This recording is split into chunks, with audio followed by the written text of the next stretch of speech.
Jack प्रतिदिन 40वीं मंजिल से एक टीवी फेंकता था ताकि नीचे पुलिस वाला उसे देख सके और उसकी जान बचाई जा सके। जैक पिछले 3 महीने से कमरे में लॉक था। जब टीवी फेंकने से काम नहीं बना तो वह सारी उम्मीद खो दिया। फिर भी रात तक कोई बचाने के लिए नहीं आया। अगले दिन उसे याद आया कि उसके पास एक सेल फोन है। घर कॉल करते ही फोन की बैटरी खत्म हो जाती है। जैक सारा गुस्सा दरवाजे पर निकालता है। दोबारा हिम्मत जुटाकर एक कार्डबोर्ड पर टूथपेस्ट से एक संकट संकेत लिखकर नीचे फेंक दिया, परंतु हवा कम होने के कारण कार्डबोर्ड छत पर गिर गया। इसलिए उसने दूसरा लिखा और हाथ को खिड़की से जितना हो सके बाहर निकलकर फेंका, लेकिन यह भी छत पर ही गिरा। जब वह तीसरा लिखने गया तो टूथपेस्ट खत्म हो गया। फिर उसने अपने हाथ की बंधी पट्टी खोली और लिखने के बाद आखिरी उम्मीद के साथ नीचे फेंक दिया। अंत में कार्डबोर्ड वहां गिरा जहां लोग इसे देख सकते थे। आखिरकार 2 दिन बाद एक महिला ने संकट पत्र पाया। महिला को बिल्डिंग की ओर जाते देख जैक खुश हो गया। जल्द ही महिला को बिल्डिंग मिल गई और सुरक्षा गार्ड से पूछा कि क्या कोई ऊपर रहता है। पुलिस वाले ने जवाब दिया कि 10 साल से इस बिल्डिंग में कोई नहीं रहता है। यह सुनकर महिला वहां से चली गई। जैक अभी भी बचाव की प्रतीक्षा कर रहा था।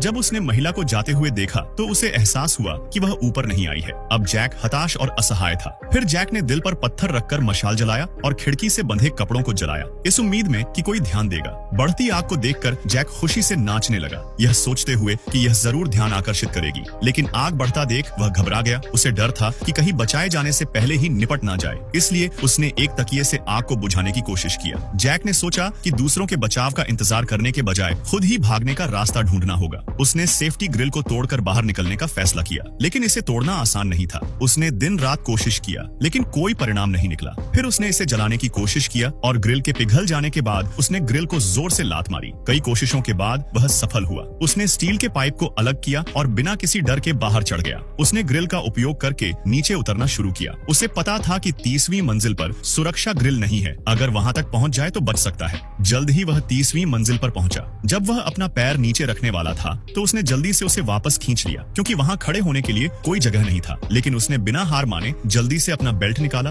और बेल्ट को ग्रिल के नीचे बांधा और प्रार्थना किया कि यह उसके वजन को सहन कर सके। जैसे ही वह रेलिंग को छूने लगा तब वह बेल्ट निकालकर नीचे उतर गया, परंतु खिड़की बंद थी, जिससे वह खिड़की को लात मारकर गिरा दिया और बाहर निकलने लगा। इसकी जगह आप लोग होते तो क्या करते?